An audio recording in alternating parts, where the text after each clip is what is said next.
Have you ever felt silenced by a world that tried to write your story for you? This is a story about a woman who found her voice in the deafening quiet of betrayal, and in doing so, reclaimed everything she thought she had lost. It's a reminder that sometimes, the greatest battles are fought not with fists, but with the courage to simply stand and not break. Emily had grown used to the silence. It clung to her mornings like a second skin, filling the narrow apartment with a heaviness that no open window could disperse. The early light crept in reluctantly, casting pale stripes across the wooden floor. It stopped at the edge of her bed, where she sat with both hands pressed against her swollen belly. The child shifted inside her, a gentle kick against the tender walls of her body. It startled her still, each time, reminding her that she was no longer just herself. There was another life, small and unformed, listening in on her every thought. It responded to her moods as though the baby already knew her better than anyone else. On the dresser across from her, sat a framed photograph from her wedding day. Leonard, tall and composed, stood beside her, one arm wrapped around her waist, the other hand holding hers with such assurance that day. People had envied the way he looked at her, the way he leaned in as if nothing else existed. But this morning, Emily studied the photo long enough to notice what she had ignored before. Leonard's hand seemed too tight, his smile too perfect, as if it had been rehearsed for a camera that was always watching. She wondered if the seed of his departure had been sown even then. Word of his appearance at the city's most prestigious auction had reached her the day before. He would not come alone. Whispers spread quickly through the city's elite circles. Leonard, hand in hand with the woman who had taken Emily's place. They would sit in the front row. They would draw the cameras. They would bask in the admiration of a world quick to forget. Emily had no tears left for this knowledge. She had spent them months ago when Leonard's lies first turned into truths she could no longer deny. Now all that remained was the silence, a kind of resignation that coated her voice, her gestures, her very being. That morning, Julian came. He did not knock loudly, just a soft rap at the door, followed by the sound of it easing open. Julian always carried himself like a man conscious of other people's wounds. He filled the room, not with words, but with a solid, unhurried, and careful presence. "May I?" he asked, though he was already inside. Emily nodded, pulling her robe tighter around her. He set down a small, elegant envelope on the table between them. There were no grand gestures, no dramatic speeches, just that quiet offering. She picked it up, her fingers trembling slightly. It was an invitation, one that guaranteed she would not walk into that hall alone. She looked up at him, searching his face for a reason. His eyes did not carry pity or judgment, only a deep recognition, as if he too knew what it was to be left behind by life, to be hollowed out and forced to keep moving. The child stirred again inside her, a small flutter of life. She pressed her hand against the curve of her belly as though reassuring the baby, as though whispering, "We are not alone." "Why would you do this?" Her voice cracked slightly, the question escaping before she could stop it. Julian sat across from her, his hands folded loosely in his lap. "Because no one should face that kind of room alone." There was no promise in his words, no suggestion that he would erase her pain. He simply named it, and in naming it, made it lighter somehow. Emily realized she had not heard such raw honesty in a very long time. Still, fear clung to her like a shroud. The thought of walking into that auction, of seeing Leonard's face turn toward another woman, was unbearable. Yet, some part of her knew it was necessary. Wounds left untouched only grew deeper in the dark. To look at him once more, to stand in his presence and not collapse, would be a way of reclaiming a piece of herself she had lost. Later, as Julian left, he paused at the doorway.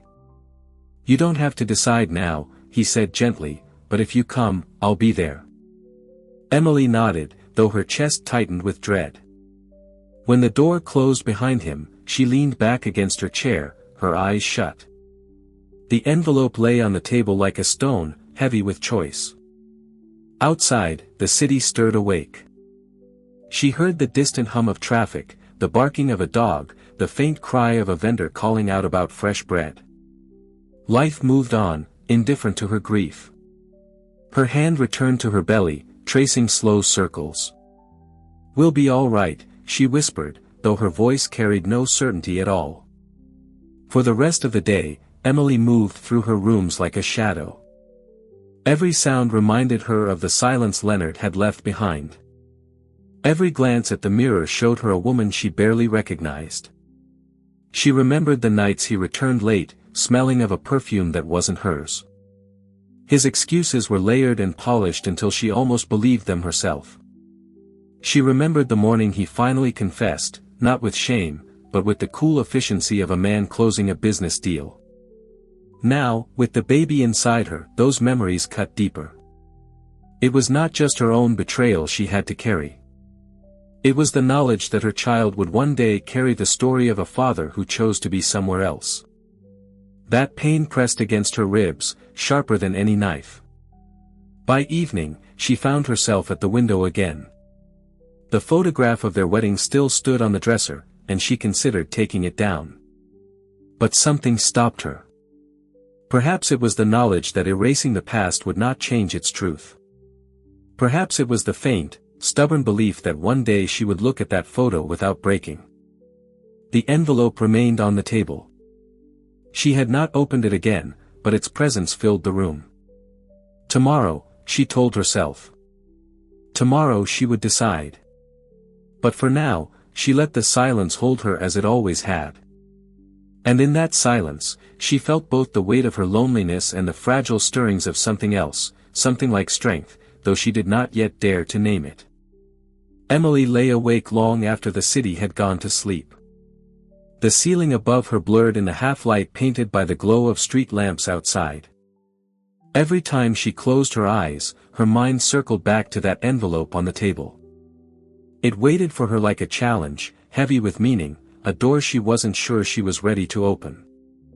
The child stirred again, a sharp kick beneath her ribs. She winced and whispered, "I know, little one. I know."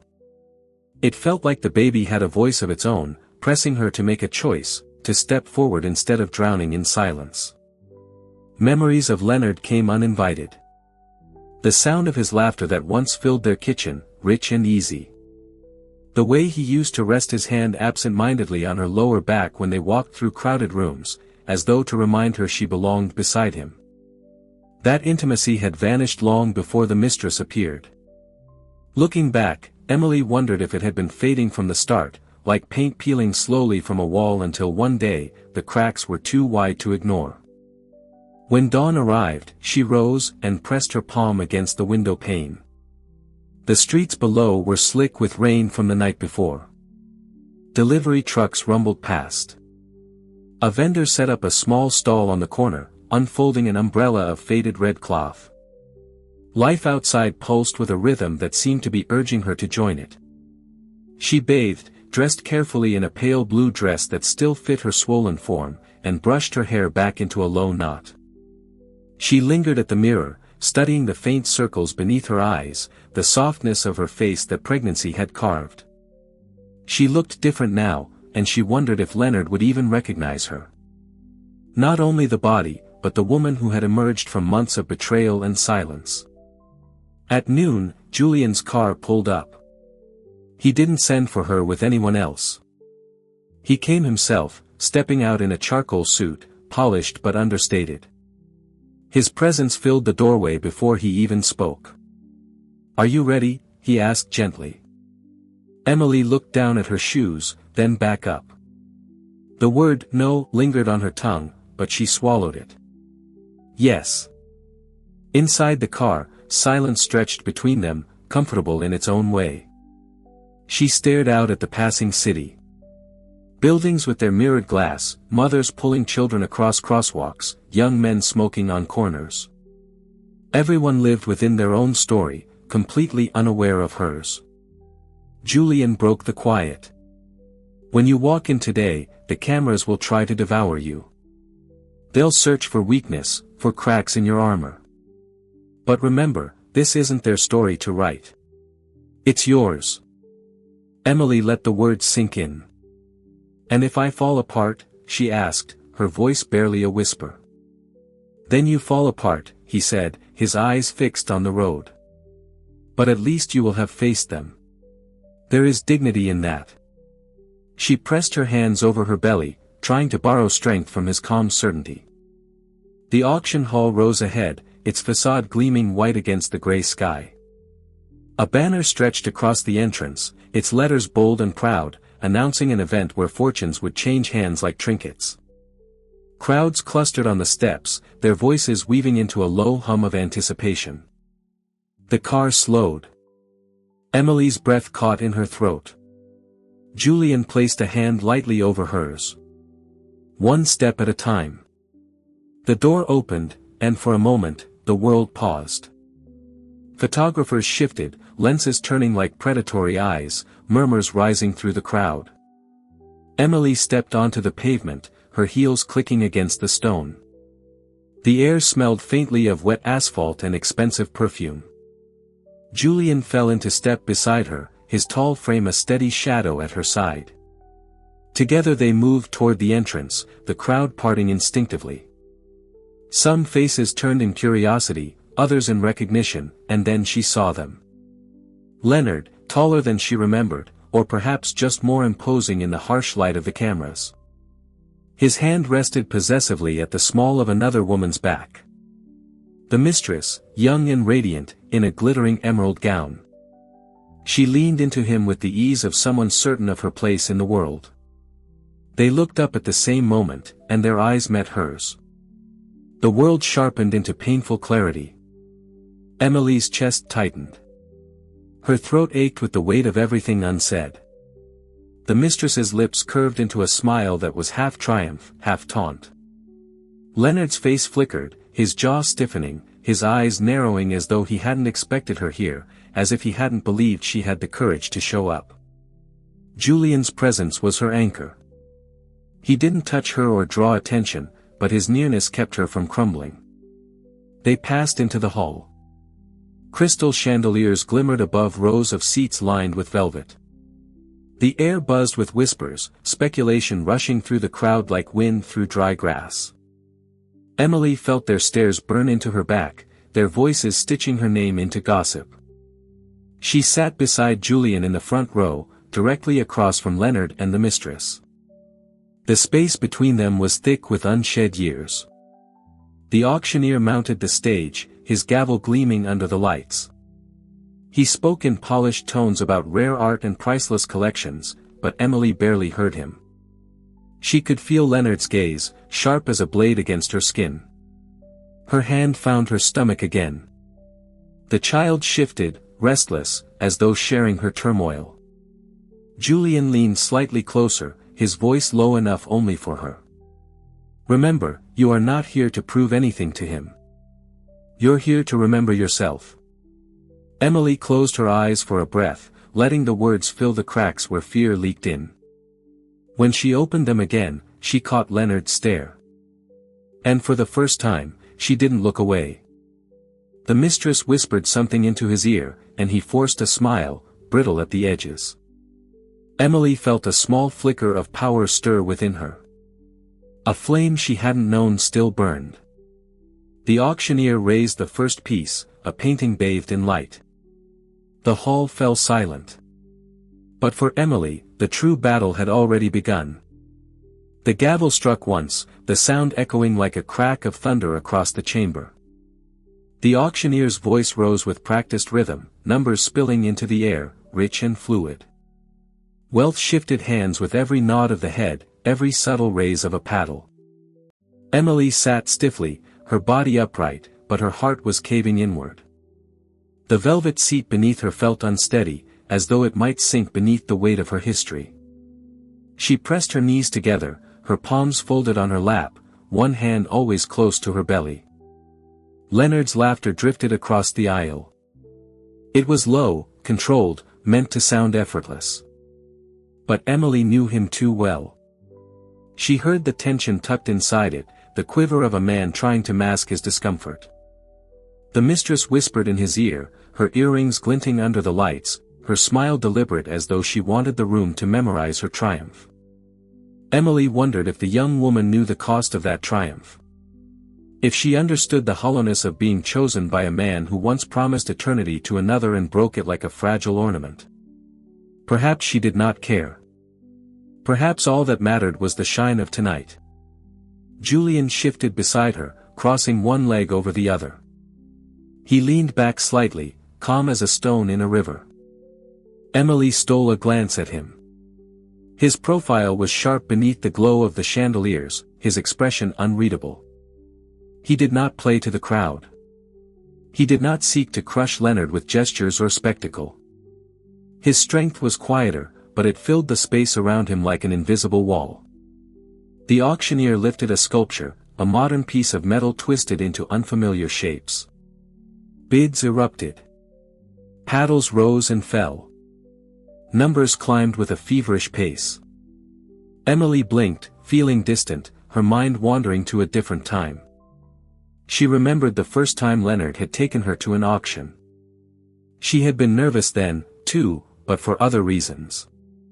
He had pressed her hand and whispered that she belonged with him, that the room was theirs to command. She had believed him, had looked at him with a trust so deep it blinded her. How strange, she thought now, that the same setting could hold two such different versions of her life, one full of promise, the other heavy with loss. Her breath came uneven and shallow. She could almost feel her younger self sitting somewhere in the hall watching her, asking, "How did we come to this?" Julian's hand brushed hers, so slight she almost thought she imagined it. But when she turned, he was looking at her with a gaze that was steady and anchoring. She didn't smile, but the tremor in her chest eased. The auction continued, piece after piece, voices rising, prices soaring. Yet Emily's mind remained fixed on the magnetic pull of Leonard's stare. He was watching her again, his expression dark, unreadable. Not pride, not love, not even anger, but something else. Perhaps a realization that she had come not as the abandoned wife, but as someone who no longer hid in the shadows. The mistress leaned closer, her painted lips parting against his ear. Emily looked away. She could not bear the intimacy of it, the counterfeit tenderness displayed so brazenly. The child inside her kicked hard. She pressed a hand against her side, drawing a slow breath. The pain was sharp, but beneath it, she felt a peculiar clarity. This moment was no longer about Leonard or the woman at his side. It was about surviving the storm without letting it strip her bare. The auctioneer raised his voice for the centerpiece of the night, a painting, vast and luminous, depicting a solitary figure walking down a deserted street at dusk. The figure's shoulders were hunched, his shadow stretched long behind him. Something about it pierced Emily's chest. She felt her throat tighten as though the painting had found her secret and laid it bare for all to see. Julian raised his paddle. The room shifted, attention snapping to him. Numbers climbed swiftly, rival bids rising in waves, but he did not falter. His calm presence seemed to unsettle the others. The final strike of the gavel sealed it. Julian had won. Applause scattered like rain on stone. Emily sat frozen, staring at the painting being carried away. "Why that one?" she asked quietly. Julian's eyes did not leave the stage. "Because it reminds me that loneliness can be turned into strength, that even in the emptiest street, one can keep walking." Emily turned the words over in her mind. They felt like a key pressed into her palm, though she was not yet ready to use it. Leonard shifted in his seat, his jaw tightened.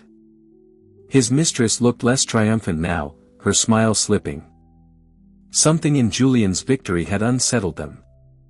Emily caught his glance again, and this time she did not flinch. The auction wound down. People rose. Conversations bloomed. Laughter spilled into the air. The hall became a hive of movement and sound. Emily stood slowly, the world tilting slightly as she rose. Julian steadied her with a hand near her elbow, gentle, not possessive. Together, they moved toward the exit, their steps measured. Behind them, Leonard's voice called her name. Just once, firm, low, urgent. Emily. Emily froze. The sound of it carried her back through years. Nights when he had spoken her name with tenderness. Mornings when it was spoken with impatience. Now it was something else. A plea or a warning? She couldn't tell. She did not turn. Her hand tightened on Julian's arm. The air between them thickened. Each second felt as heavy as stone. Julian leaned close enough that only she could hear. You don't owe him anything. Emily closed her eyes for the briefest moment, steadying herself. When she opened them, she stepped forward.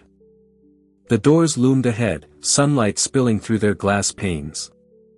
Each stride carried her further from Leonard's voice, further from the woman who once belonged to him. And as the doors swung open, Emily felt the weight of tomorrow pressing upon her, daunting, uncertain, but hers at last. The doors shut behind them with a muted thud, muffling the hum of voices inside. Outside, the night air wrapped around Emily like a shawl of cool silk. The stars were hidden by the city's glow, but the wind carried a freshness she had not tasted in years. Julian guided her gently down the steps. His hand remained near her elbow, though he let her carry her own weight. The marble beneath her heels was cold and firm, steady in a way her heart was not. Behind them, the sound came again. Leonard's voice. It cut through the night more sharply than the wind. Emily. The name, once a tender word, now sounded jagged and raw. She stopped on the steps, her body caught between the past and the present. Julian did not move, only watched her with eyes that spoke what words could not. This choice is yours, not his. Emily turned. Leonard stood in the doorway, the mistress slightly behind him, her hand hooked at his arm as if claiming him before the world. The lights from the hall fell on them, painting their faces with gold. To others, they might have looked magnificent. But to Emily, it was a strange, hollow image, a man clinging to dignity and a woman clinging to an illusion. You didn't answer me, Leonard said. His voice carried, though he kept it low. Why are you here? Emily studied him. She remembered the curve of that jawline, once soft against her cheek, now hard with tension. She remembered the same eyes that once looked at her like she was the only one in the room. Now they darted restlessly, not from love, but from a fear of losing ground. I was invited, she said, her voice steady, though her chest trembled. Julian remained silent beside her, a presence both protective and patient. Leonard laughed, short and sharp. By him? Is this your idea of revenge? To walk into my world, on my night, with... He gestured toward Julian dismissively. With another man holding your leash? Emily felt the sting, not because the words were true, but because once she might have believed them. Once she might have crumbled under his accusation, but tonight, something deeper anchored her. She let the silence stretch long enough that even Leonard shifted under it. I came, she said slowly, because I no longer belong to your world, Leonard. Not your night, not your leash, and not your lies. The mistress stiffened, her smile faltering. Leonard's face flushed, the color rising like fire. You're carrying my child, he hissed, stepping closer. Don't forget that. Emily's hand moved instinctively to her belly. The child kicked as though in answer. Her throat tightened, but she stood her ground. This child is mine to protect, she said softly. Not yours to use. The words left her mouth like a whisper, but they carried the weight of years. Julian's eyes flickered, a faint nod of approval in the smallest gesture. Leonard froze, caught in a web he did not expect. His mistress tugged at his sleeve, whispering something sharp. His gaze dropped, then lifted again, searching Emily's face for weakness. Finding none, he spat the air with silence. Emily turned away. The night stretched before her, the city humming with indifferent life. She stepped down the last stair, Julian's stride steady beside hers. They reached the car. Julian opened the door, but before she entered, she paused. The glass reflected her face, pale and tired, yet marked with a quiet defiance she had not seen before. Inside, the car smelled faintly of leather and cedar. She sank into the seat, resting her head against the window. As the engine hummed, the auction hall shrank behind them, its lights fading into the distance. But Leonard's voice lingered in her ears, echoing through the corridors of her memory. "You're carrying my child." She closed her eyes. Images flooded her mind. Leonard's hands once cradling her shoulders. His laughter across a dinner table. His promises whispered against her skin. Each memory carried both tenderness and betrayal, interwoven like threads she could no longer untangle. Julian's voice broke through the silence. "You don't have to see him again if you don't want to." Emily opened her eyes, the city lights sliding across the glass. "But I will, won't I? At the birth, with the papers. He won't let go so easily." Julian studied her profile, the curve of her cheek against the night. "Then we prepare. Not for him, but for you, and for your child." The word clung to her like a bomb. Not his, not even ours. Hers. They drove in silence for a while. The city thinned, giving way to quieter streets, trees swaying under the moonlight. Emily's hand never left her belly. The child moved gently now, as if soothed by the rhythm of the road. Her mind drifted. She thought of the years with Leonard, the rise and the fall, the grand gestures and the slow erosion. She thought of the mistress, a mirror of herself once, eager and believing. She thought of Julian, his silence more powerful than Leonard's accusations. By the time they reached Julian's estate on the outskirts of the city, the night had deepened. The gates opened without a sound, and the car rolled into a drive lined with lanterns. The house stood tall, its windows glowing warmly, as if it had been waiting just for her. Inside, the air was quiet, filled with the faint crackle of a fire. Julian led her to a chair by the hearth. She sat, exhaustion washing over her like a tide. He poured tea, placed the cup before her, and sat across from her without words. The flames danced in silence, throwing shadows against the walls. Emily lifted the cup, its warmth seeping into her palms. She took a sip, bitter at first, then soothing. For the first time in years, she felt the possibility of rest, not in sleep, but in the idea that tomorrow might not hurt as much as today. Julian's voice came low, gentle.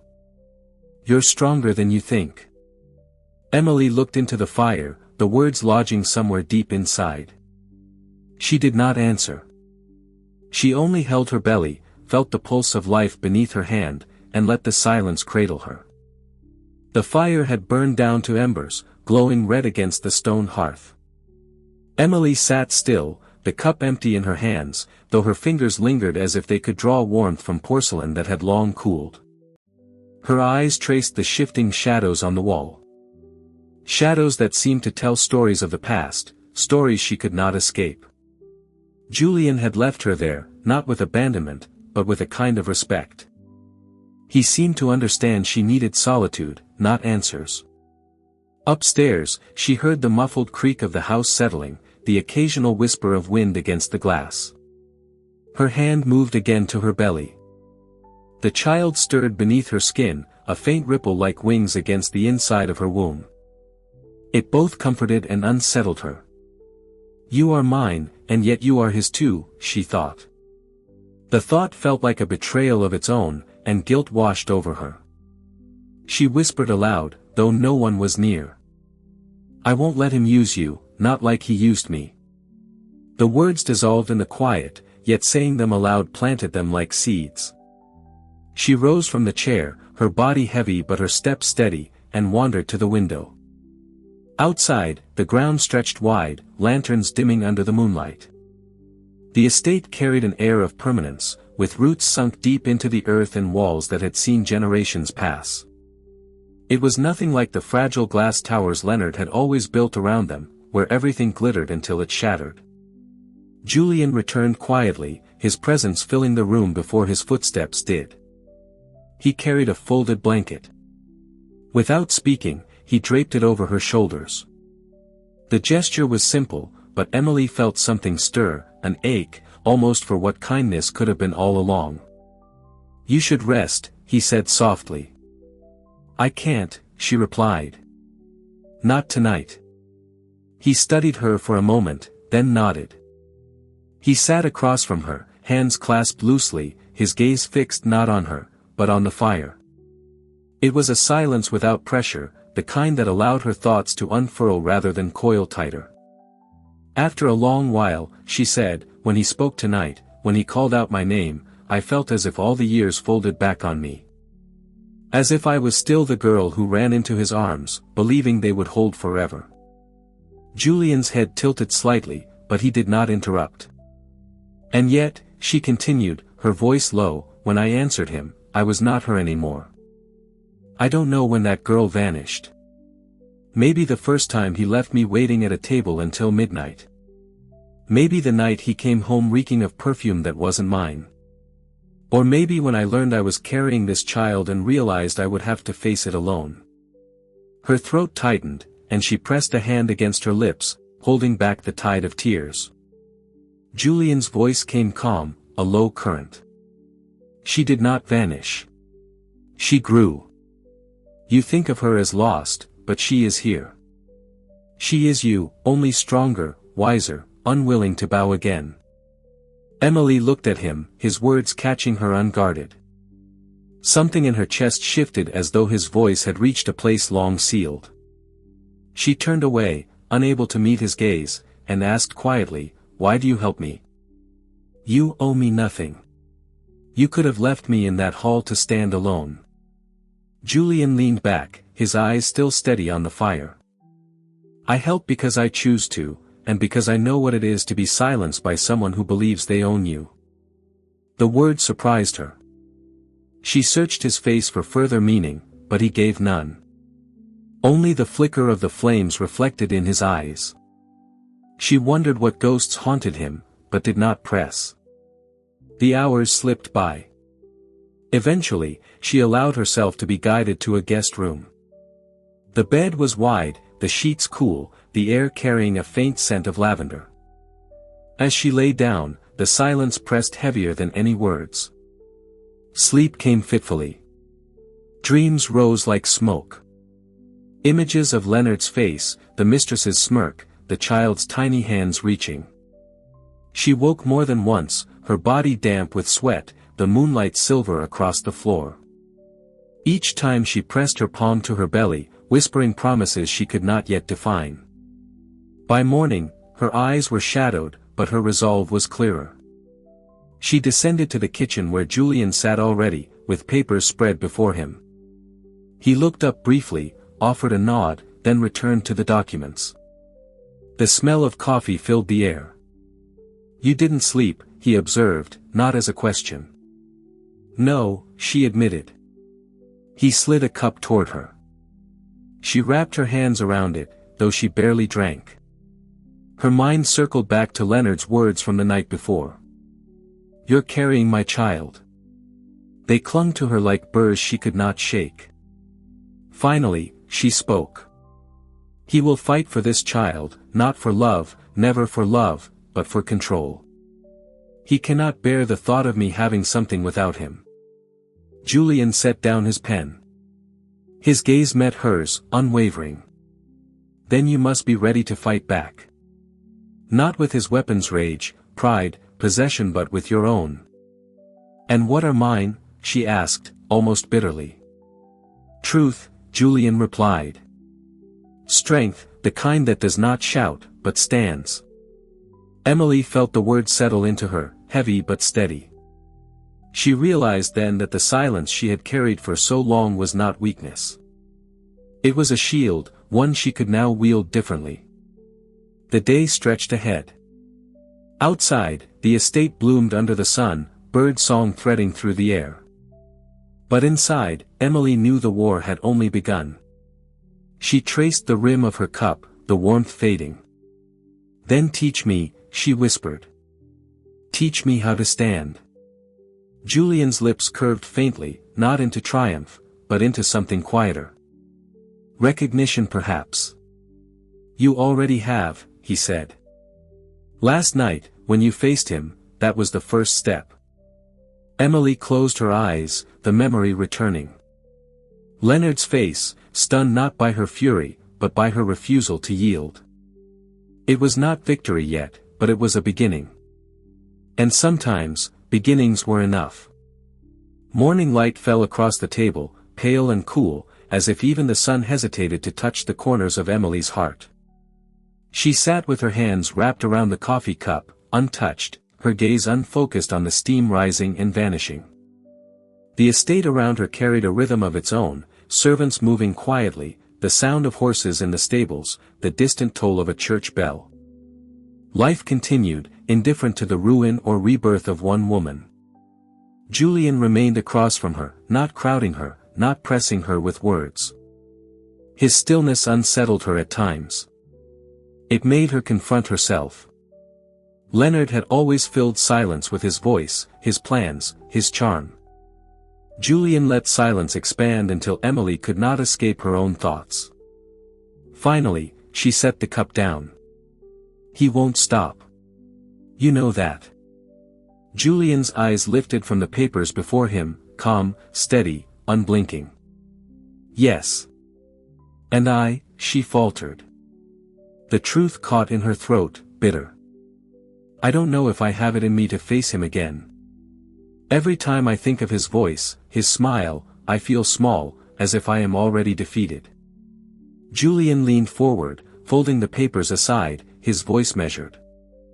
"That is what he counts on. That you will shrink. That your silence will be his victory." Emily flinched. She had lived years in that silence. She had mistaken endurance for loyalty, mistaken her quiet suffering as strength.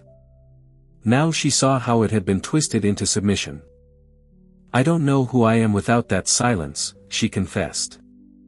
Her hands tightened against each other, her fingers pale. Julian considered her for a moment, then said, "You are the woman who stood before him last night and did not bow. That is who you are. The silence you carried was not your prison. It was your preparation. Now it can be your weapon." His words lingered, shaping something inside her. She remembered the hall, the way Leonard's eyes had widened, not at her tears, but at her refusal to crumble. For the first time, she had seen fear flicker in him. Emily rose, restless, walking toward the tall windows. The garden stretched green and endless, the roses in bloom, their petals trembling in the morning air. She pressed her palm to the glass, the cool surface grounding her. "My father once told me," she said slowly, "that dignity is not what others grant you. It's what you refuse to surrender. I think I forgot that." Julian's voice came, quiet but certain. "Then remember now and hold fast to it. He cannot take what you will not give." She turned, the light catching the shadows beneath her eyes. "But what of the child? He will use the courts, the wealth, the lies. He will paint me as unfit, fragile, broken. And perhaps," her voice dropped, raw. "Perhaps he will not be wrong. I am fragile. I am afraid." Julian rose then, crossing the room until he stood near. Not too close, but close enough that his presence felt like a wall against the world. "Fear does not make you unfit. It makes you human. And fragility, do not mistake it. Glass may break, but it also reflects a light no stone can." Emily swallowed hard. His words were not promises of safety. They were heavier, demanding she see herself differently. "Why do you say these things?" she asked. "Why do you give me more faith than I can give myself?" Julian looked at her, and in his eyes, she saw not pity, but a recognition so deep it unnerved her. "Because I have seen what happens when silence wins," and I will not watch it claim you, too. The room thickened with unspoken truths. Emily turned back to the window, the sunlight, now stronger, pressing through. Hours later, she walked alone through the gardens. Gravel crunched beneath her shoes. The scent of roses carried on the wind. The child shifted inside her, a reminder that every step forward was no longer hers alone. She felt the weight of legacy, the kind Leonard wanted to control, the kind she now vowed to protect. At the far edge of the garden stood a marble bench, weathered by rain and time. She lowered herself carefully, resting her hands over her belly. She thought of the stories she would one day tell this child. Stories not of betrayal, but of endurance, not of silence, but of a voice found. Her mind drifted to the nights Leonard had returned late, his eyes glazed with champagne, laughter clinging to him like perfume. She had waited then, her heart pounding, hoping for a word, a touch, anything to remind her she still mattered. The silence of those nights had nearly broken her. Now she realized it had shaped her resolve. By the time she returned to the house, a new stillness had settled in her. Not the silence of despair, but of determination. She found Julian in the library, surrounded by shelves heavy with leather-bound volumes. He looked up, his expression unchanged, but his eyes searching. "I need to learn," she said, her voice steady, though her hands trembled. "Learn what?" "How to fight him. Not as he fights, but as I must." Julian set his book aside, his face unreadable. "Then we begin." And so they did. Days stretched into a new rhythm. In the mornings, Emily studied documents, histories of battles not fought with swords but with law and will. Julian taught her where power lay, not in shouting but in standing, not in fury but in clarity.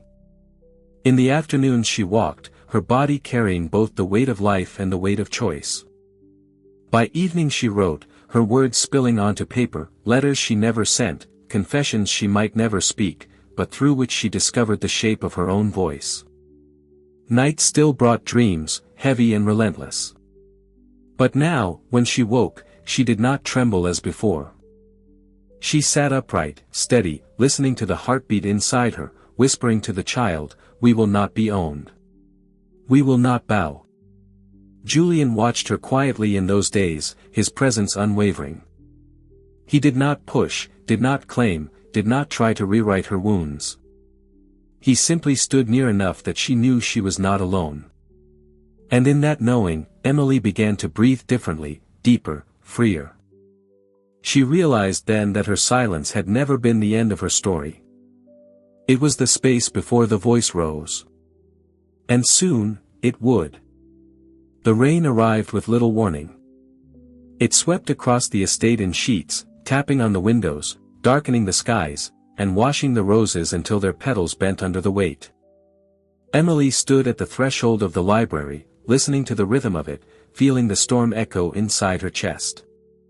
Julian had left for a meeting in the city, promising to return before nightfall. Alone, Emily wandered the rooms, her footsteps soft on polished wood.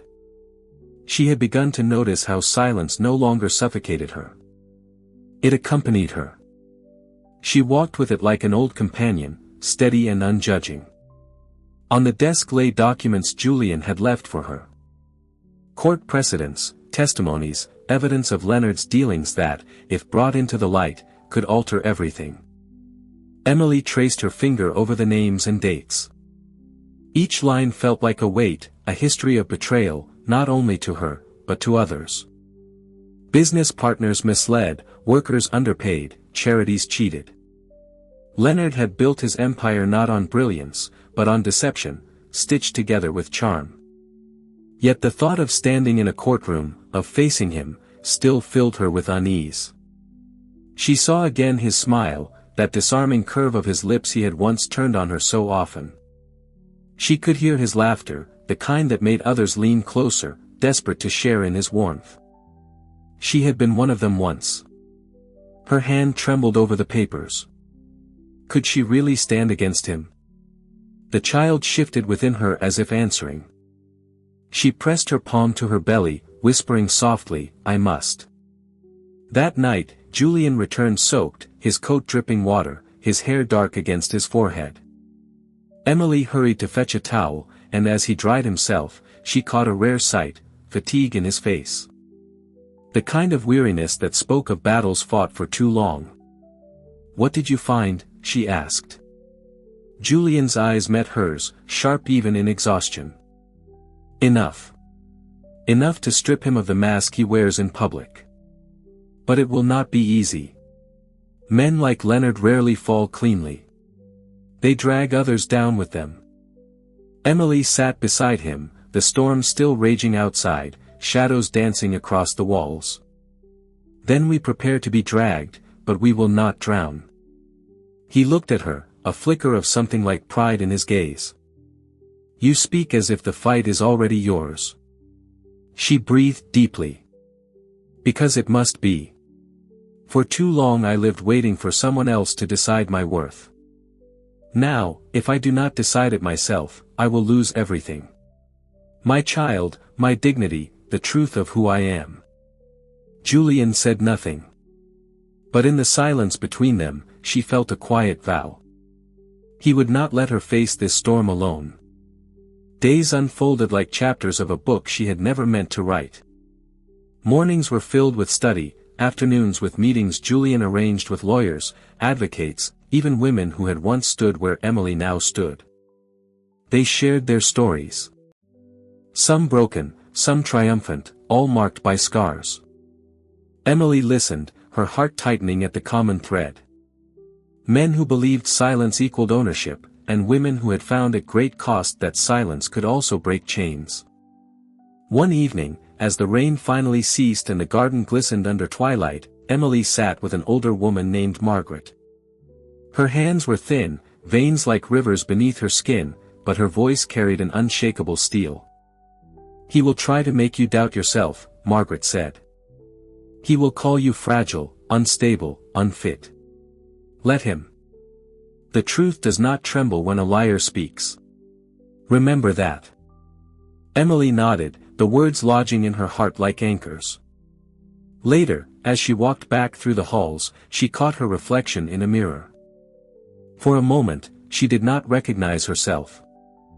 There was no makeup, no jewelry, just a woman with tired eyes, her hair loose, her shoulders squared. And yet, there was strength there.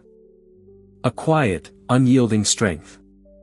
She whispered to the reflection, "You are enough."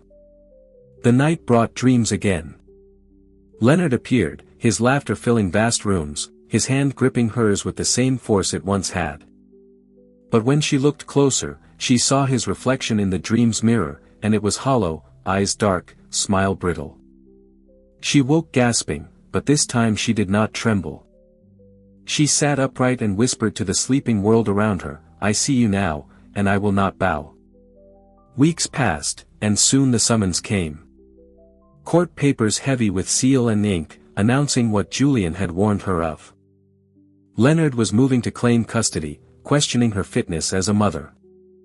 The blow landed sharp, but Emily did not collapse. Instead, she walked to the window, held her belly, and breathed. She had expected this. The storm was here. When Julian entered the room, she handed him the papers without a word. He read them, his jaw tightening, then looked at her. "Are you ready?" Her voice was soft but steady. "Yes." The days leading to the hearing blurred into a storm of preparation, witnesses, affidavits, pages of arguments. But beneath the noise, Emily held to a quiet center. Every morning she returned to the marble bench in the garden, whispering to the child within, "We will not be owned. We will not bow." On the morning of the hearing, she rose before dawn. The estate was hushed, the air cool, carrying the scent of wet earth. She dressed simply, in a dark dress that did not announce wealth, but dignity. In the mirror, she looked once more at herself. The fragile girl who had once waited at the window for Leonard's return was gone. In her place stood a woman with steady eyes, her silence no longer submission, but steel. Julian waited at the door. He offered his arm, but Emily shook her head gently. "I must walk this on my own." He inclined his head, respect glimmering in his gaze. And so she did. As the car pulled away, the estate shrinking behind them, Emily pressed her hand once more to her belly. The city awaited, the courtroom awaited, Leonard awaited. Fear pulsed in her veins, sharp and unrelenting. But alongside it was something stronger. Resolve. The storm had gathered. Now she would walk into its heart. The courthouse loomed like a gray sentinel against the morning sky, its columns tall and unyielding, as though carved to withstand centuries of storms. Emily stepped from the car, her shoes meeting the slick pavement, the air carrying a faint bite of winter, though spring had not yet ended. The city hummed around her, horns blaring, voices weaving through the streets. Yet in her chest there was only silence, a hollow pause before the plunge. Julian walked beside her, his presence steady, but Emily did not take his arm. She carried herself upright, her hands clasped over the swell of her belly, as if to shield both herself and the child from the weight of the day. Inside, the hall stretched wide, filled with the murmur of footsteps and hushed conversations. Marble floors reflected the pale light filtering through high windows. Emily caught glimpses of other women waiting with their lawyers, men in suits carrying folders heavy with stories of betrayal and conflict. It struck her then how many lives intersected in these walls. How many battles were fought beneath the same indifferent ceiling. When Leonard arrived, the air shifted. His charm preceded him like a fragrance sprayed too thickly, cloying rather than inviting. He wore a tailored navy suit, a tie that gleamed faintly. His smile, perfected over years of practice, spread easily across his face as if this were another gala, another stage upon which he could perform. At his side was Clara, draped in pale silk, her hand curled around his arm, her eyes sharp with something like victory. Emily's breath caught, not because of jealousy that had long since burned to ash but because of how rehearsed it all looked. Leonard the gallant, Clara the supportive partner. A tableau arranged for the world. Their eyes met across the hall. For a flicker of a moment, she saw a shadow in his smile, a stiffness in the curve of his jaw. Perhaps he had not expected her to stand so tall, so calm. Perhaps he had imagined her wilted, shrunken, begging. She inclined her head slightly, not in greeting, but in acknowledgement, as one might to a rival who could no longer be ignored. The courtroom itself was smaller than Emily had imagined, more intimate. Its walls were lined with wood that smelled faintly of polish and age. The judge sat elevated, her expression composed, her eyes sharp. Lawyers shuffled papers, their voices rising and falling in procedural rhythm. Emily sat at the plaintiff's table, Julian to her right, their attorney to her left. Across from them, Leonard leaned back in his chair as though the outcome were already scripted in his favor. Clara sat just behind him, her gaze cutting like glass whenever Emily's eyes strayed near. The proceedings began with formality, words heavy with legal cadence, petitions, counter-petitions, declarations. Leonard's lawyer spoke first, weaving a portrait of Emily as fragile, emotionally unstable, unfit to raise a child alone. His words dripped with practiced politeness, a veneer over the cruelty of their intent. Emily's hands tightened in her lap. She could feel the blood rush in her ears, a storm pressing against her ribs. But she remembered Margaret's words, "The truth does not tremble when a liar speaks." She forced her breathing steady, lifting her chin. When her own lawyer rose, the tone shifted. He presented evidence Julian had unearthed, financial inconsistencies, testimonies of Leonard's manipulations, even a charitable fund siphoned for personal indulgence. With each revelation, Leonard's jaw clenched tighter, though he masked it with the occasional smirk. Emily's heart pounded as documents were handed to the judge. Each page was a shard of truth that might pierce the mask Leonard wore. She glanced toward him once, and for the first time, she saw his eyes darken, not with anger, but with recognition. She was not playing his game anymore.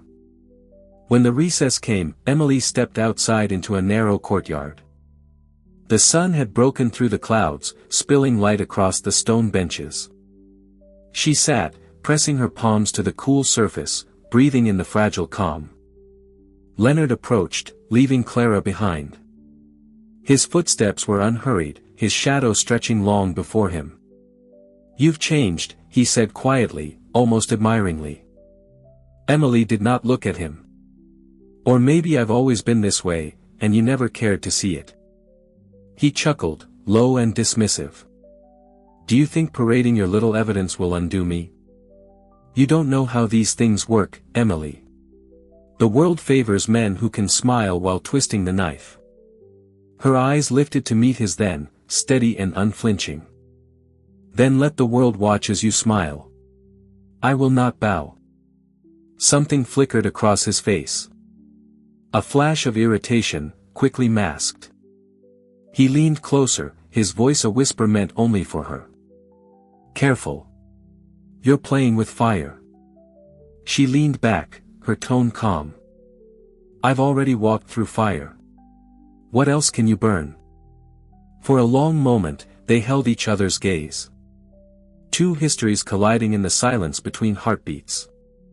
Then Leonard straightened, adjusted his cufflinks, and returned to the hall. Back inside, the afternoon dragged on. Witnesses were called. Voices filled the chamber. Some spoke of Leonard's charm, others of his questionable deals. Emily herself was asked to testify. She rose, her legs trembling slightly, but when she spoke, her voice carried. She told the court of nights spent waiting, of bank accounts emptied while he dined in Paris, of promises made and broken. She did not cry, though her throat ached with the effort. She spoke not as a victim, but as a woman telling the truth. As she stepped down, she caught Julian's gaze. There was no pity there, only respect, fierce and unwavering. The session ended as the sun dipped low, painting the courthouse steps in amber light. Emily walked out slowly, each step heavier than the last. Yet inside, she felt strangely lighter.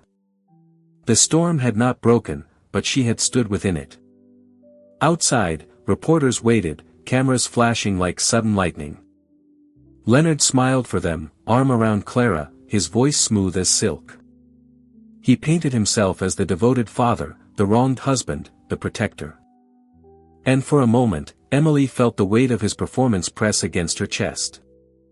But then she felt Julian's hand at her back, steady and grounding. She did not look at the cameras. She did not need to, because for the first time, she realized the fight was not about convincing the world. It was about refusing to be erased. That night, as she lay in the quiet of her room, the child turned within her, restless as though echoing her turmoil. Emily placed her hands over her belly and whispered, "We are still here. We are still standing." And in that whisper, she felt something she had not felt in years. Not victory, not yet, but possibility. The morning after court, the world no longer felt like her own. Emily woke to the shrill ring of her phone. The screen lit with notifications, messages from friends, colleagues, even strangers.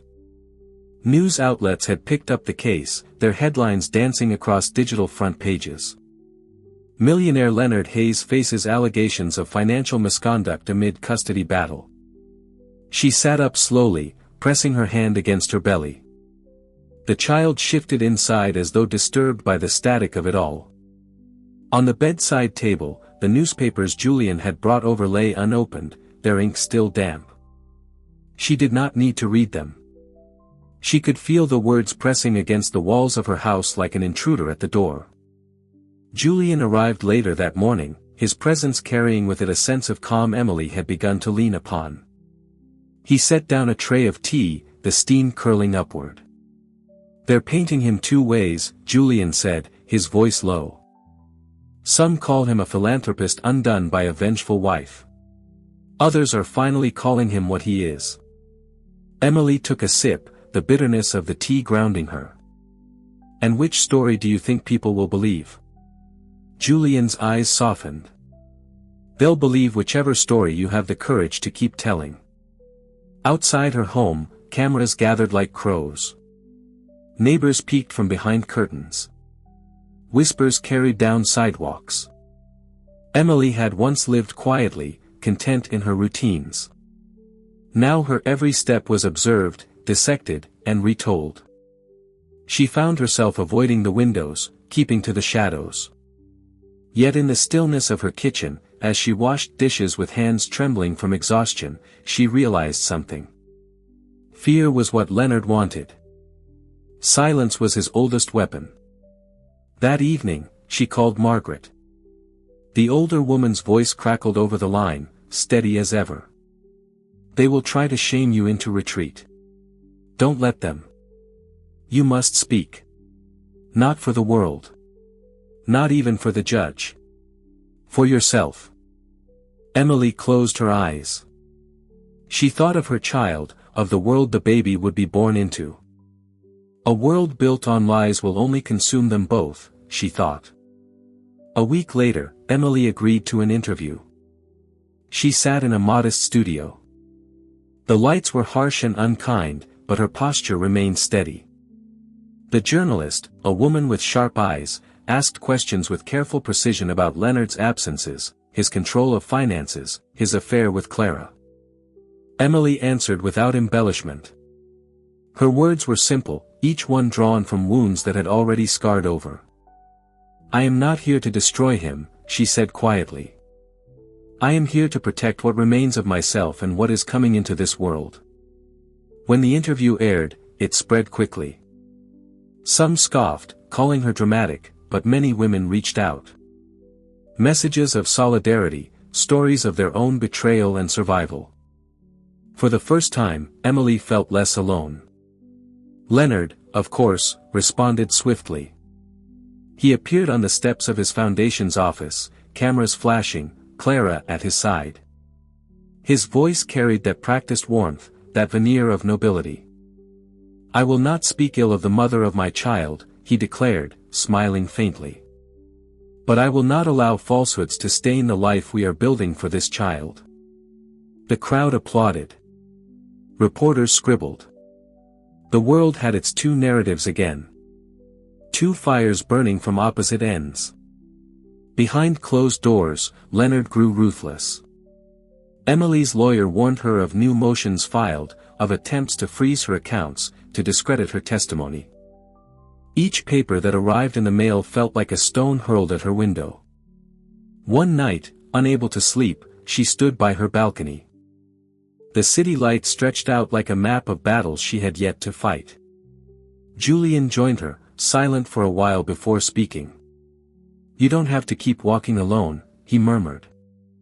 I've been alone for so long, Emily replied. Sometimes I wonder if I know any other way. Julian turned to her, his face etched with something unspoken. Then let me remind you. For a moment, Emily looked at him, not as her ally, not as her shield, but as a man who had seen her at her weakest and still stayed. The thought both comforted and terrified her. The second hearing approached, heavier than the first.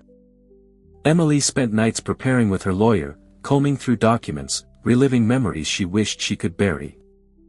Every lie Leonard told had to be countered with truth. Every shadow had to be met with light. The stress took its toll. Her body ached. Her sleep was fractured. One evening, as she folded baby clothes Margaret had given her, she felt a sharp pain ripple across her stomach. Panic flared, but the doctor assured her it was stress, nothing more. Still, Emily sat awake long after, whispering apologies to her unborn child. I will not let him take you. I promise. The day before court, Julian drove her to the countryside for a reprieve. The field stretched wide, the air carrying the scent of earth and rain. They walked slowly, Emily pausing often to rest. Do you ever wonder if it's worth it? She asked, her voice soft. Julian looked at her, then at the horizon. Every fight worth having will break you a little. But the ones that matter, they also build you back stronger. Emily breathed in deeply, letting the wind brush against her skin. For the first time in weeks, she felt something close to peace. That night, she dreamed of fire. Not the consuming kind, but a fire that illuminated, that pushed back the shadows. She saw herself standing in a courtroom, her voice unshaken, Leonard's mask crumbling to dust. When she woke, the dream lingered like a promise. She rose from bed, placed her hands over her belly, and whispered, "Tomorrow, we begin again." And though the storm ahead promised no mercy, Emily no longer feared the wind. The morning of the final hearing broke cold and gray, as if the sky itself carried the weight of what was to come. Emily stood before the mirror, smoothing the fabric of her modest dress. Her hands lingered over her stomach, now round and undeniable. The child shifted gently, a quiet reminder that she was not walking into the storm alone. Julian waited downstairs, his presence steady and grounding. "Ready?" he asked softly. Emily nodded, though the word "ready" felt like a fragile thing.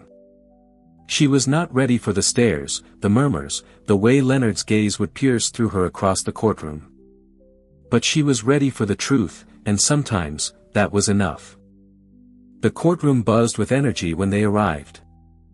Reporters lined the hallways, cameras flashing as if trying to capture the exact moment when one life ended and another began. Inside, Leonard sat with Clara at his side, both impeccably dressed, their faces composed into careful masks. When Emily entered, the air shifted. She felt eyes upon her, some curious, some sympathetic, others sharpened by doubt. She lowered her gaze, focusing only on the chair where she would sit, the papers clutched tightly in her hand. Her lawyer leaned in. "Stay steady. Today is ours if you can hold." Emily nodded, her heart beat loud in her ears. The proceedings began with Leonard's team. His lawyer spoke of betrayal, of a wife scorned and vengeful, painting Emily as unstable and consumed by jealousy. Clara dabbed her eyes with a tissue as though grief-stricken by the cruelty of it all. The performance was immaculate, each line rehearsed to perfection. But Emily had lived with Leonard long enough to know that performances could not mask truth forever.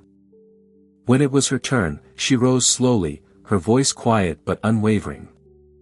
She spoke of nights spent waiting, of accounts drained without her knowledge, of letters hidden, of her child growing within her while Leonard flaunted his life elsewhere.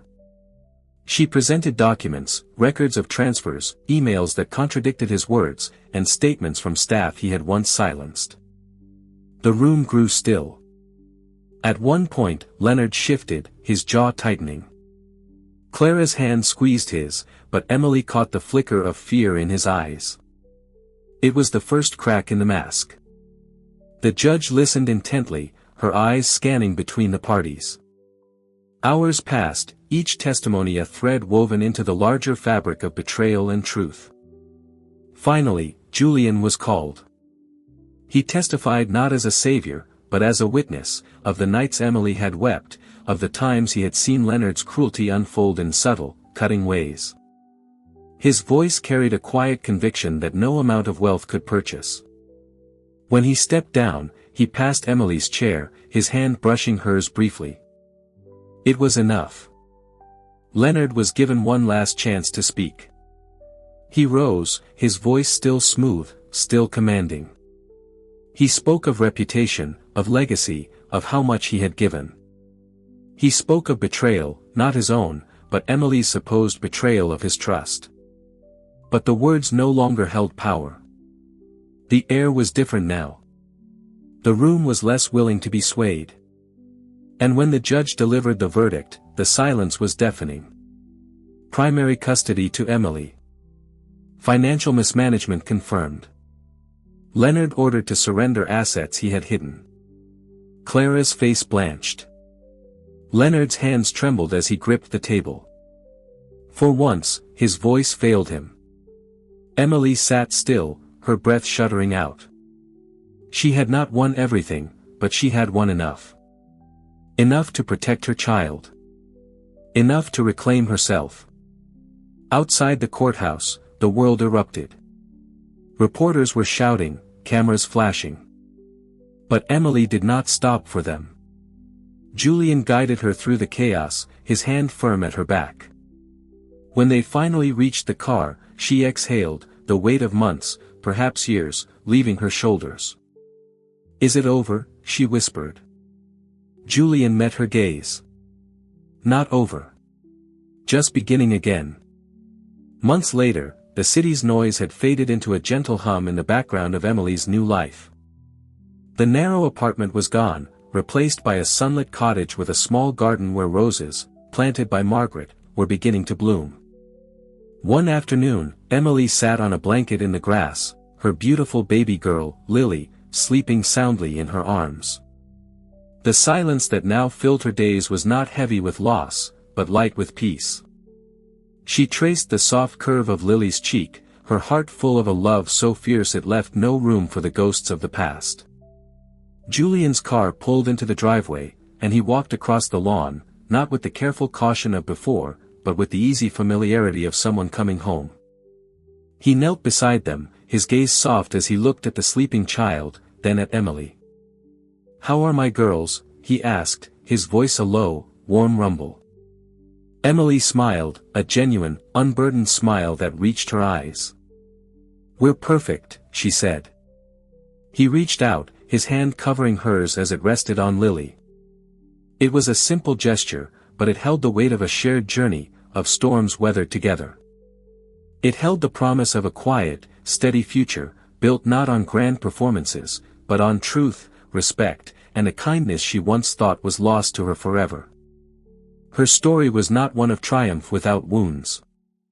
It was a story of survival, of light returning after the longest night. She would carry the scars, yes, but she also carried the strength that came with them. As the sun began to set, painting the sky in shades of rose and gold, Emily held her daughter close and whispered, "You are my beginning." The world outside still whispered of betrayal, of wealth, of scandal. But inside Emily's arms, there was only love and the quiet certainty that she had not just endured the storm. She had learned to dance in the rain.